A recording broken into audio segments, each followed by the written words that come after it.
Are you so afraid of eye contact that you wear sunglasses 24/7 and play it off by pretending it's some sort of cool fashion statement? Are you notorious for consistently bringing an acoustic guitar to parties just to play Wonderwall and get zero female attention? Do you despise shoegaze so much that you're willing to listen to literally anything if it somewhat resulted in the death of mainstream shoegaze in the 90s? Are you a huge fan of British quote-unquote culture? Anyway lads, nice ham and cheese sandwich, look at that.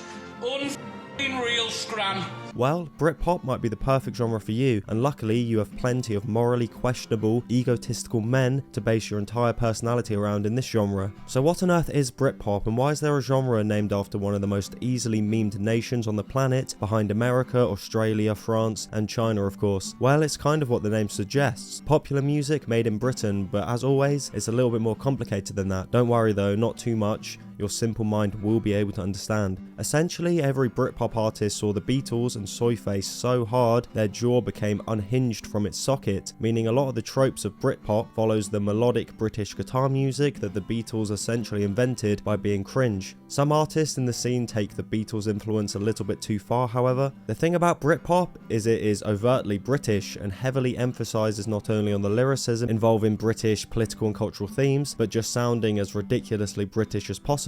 Whether that be vocals that sound like a 45-year-old man that has abused cocaine at pubs for 25 years, or a whiny rich teenager that can't stop complaining that he didn't get accepted into Brit school for his quote-unquote boundary-pushing electronic music. Britpop can reach every end of the British spectrum. Although Britpop nowadays is more seen as a cultural movement, or more realistic, just a marketing tool to push forward bands with conventionally attractive or let's say interesting looking singers, it still has some common genre conventions we can explore and more likely completely butcher. So a lot of the genre conventions of Britpop come directly from the sheer anger some of the bands had towards contemporary genres, specifically shoegaze and grunge. Damon Albarn from Blur would name his band as an anti-grunge band, mentioning how the lyricism in grunge wasn't relevant to the young British people. This resulted in many songs coming out of Britpop being thematically more so about the joys of youth, with a lot of the guitar tones and riffs being a lot brighter than contemporary genres. Lyricism can also explore political disdain towards the state of England, although presented in an annoyingly jolly way. Lyrics can also be complete gibberish, spouted by somebody with a shit haircut and a blocked nose, specifically in the case of Oasis. It almost reaches the level of gibberish of some Gallagher quotes. For example, Noel stated that Kurt Cobain would have written Wonderwall if he was alive for 10 more years. Musically, Britpop essentially brought back the traditional rock and roll structure with catchy guitar melodies, poppy hooks, and a commercially friendly sound. This came in all different packages. Some bands took the glimmering reverb tones of shoegaze, although eliminated much of what made shoegaze interesting in the first place. Some bands just drummed simple chord progressions on a disgusting Union Jack acoustic guitar, whilst others utilised string arrangements, piano compositions, and vocal melodies that sound like a fucking sing-along segment on a children's TV show. Another key element of Britpop is the visual style, emphasising fashion-wise on many of the previous British subcultures such as mod and skinhead. They also emphasise on the whole working-class British person thing, while simultaneously sounding like the average Camden resident. This resulted in not much widespread global appeal, specifically in America, because this motherfucker is not going to care about this motherfucker.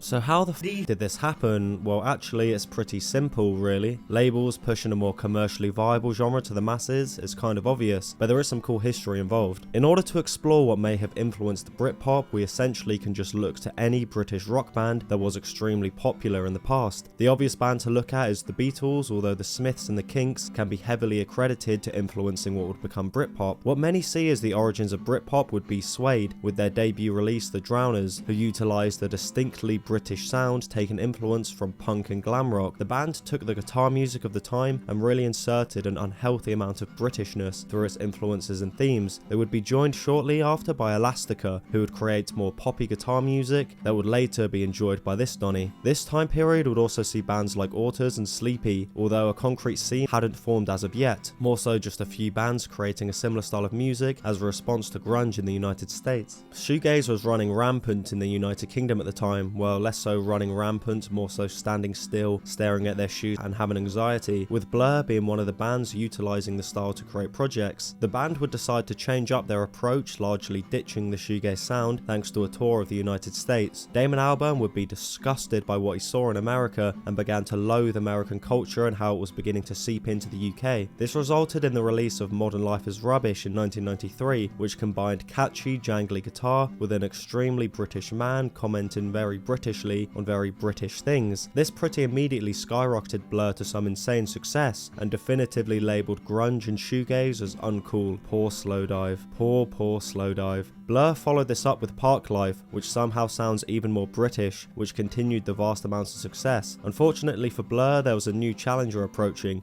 a rude, greasy-haired, shittily clothed challenger, fueled only by cocaine and an unhealthy obsession with John Lennon. Oasis would release their debut album Definitely Maybe in the same year, which immediately went supersonic, becoming the fastest selling debut album in history at the time. They were then joined by Pulp, who would release what's commonly considered the greatest feat of Britpop, Different Class, in 1995. The album would be more so poppy than contemporaries such as Oasis, however would feature political messages about the state of class in the United Kingdom at the time, although all done in an incredibly annoying way. At this point in time, the scene hadn't even been given a name, and as soon as the mainstream media and radio got their grubby little mitts on a money-making machine, they would slap a label on it. It was inspired by the term Brit art, which was used to describe the British designers and films within the young British artists. It would eventually be commonly used to describe the bands within the scene, although actually saw first use back in the 80s to describe bands such as the Stone Roses. So now this scene had a name and had proved it can make a ton of money thanks to large amounts of album sales, so naturally the media got involved and essentially used Britpop to sell as many tabloid copies as possible, taking advantage of the popularity and culture that was beginning to idolise musicians. They got incredibly stupid, however, silly you might say, when the media decided to incite violence within the scene. Well, not really, just a bunch of stupid insults. This was the Battle of Britpop. The Battle of Britpop was essentially a war between the two most popular bands, Oasis and Blur. They were set to release their singles Roll With It and Country House on the same day. The war would be won by whoever sold more and charted higher. This whole war wouldn't come out of nowhere. It was spurred on by jabs the two bands were beginning to throw at each other, which was immediately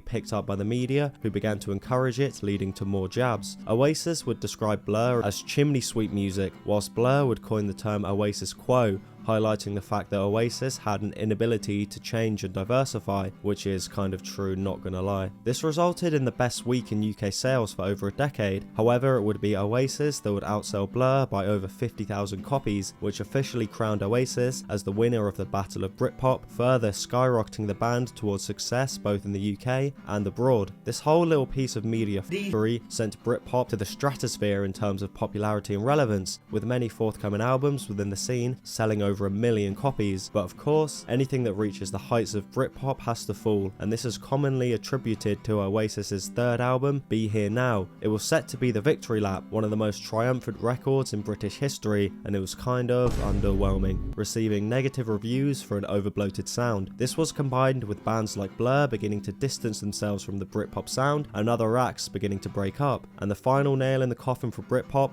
would be something completely unexpected: the Spice Girls and Radiohead. What a f***ing combo. The Spice Girls were able to snatch up the fanbase that were more interested in the poppy, mainstream side of things, and previously overlooked bands like The Verve and unfortunately Radiohead snatched up the more alternative audience with their projects that contained a little bit more substance than screaming Parklife whilst role-playing as the average British middle-aged man. I would talk about post-Britpop, but then we'd have to talk about Coldplay, and I don't want to do that, and you definitely don't want to hear about that. Although much of the music that came out of Britpop is definitely good, it's hard to look past how manufactured the entire thing is, and that isn't even the fault of the bands. They were just creating music based on their environment and influences that just happened to be extremely popular and commercially successful. It's more so the way the print media were able to warp the entire thing into something to make money and distract the British people from the news that actually mattered. It was a goldmine for people that love money, a bunch of interesting, charismatic people making music that appealed to a mainstream audience and even had drama in between between the bands. It can even be considered a celebrity culture scene alongside a music scene, thanks to the obsession that was promoted by the media. Looking back, it seems inevitable. A selection of bands singing about British culture is bound to appeal to people actually experiencing that culture, and more importantly, appeal to people whose sole job is to sell to those people. At least Britpop will always be remembered for some of the worst haircuts and outfits in British history, and that is really saying something, because I have to walk around England every day and some of the outfits are diabolical.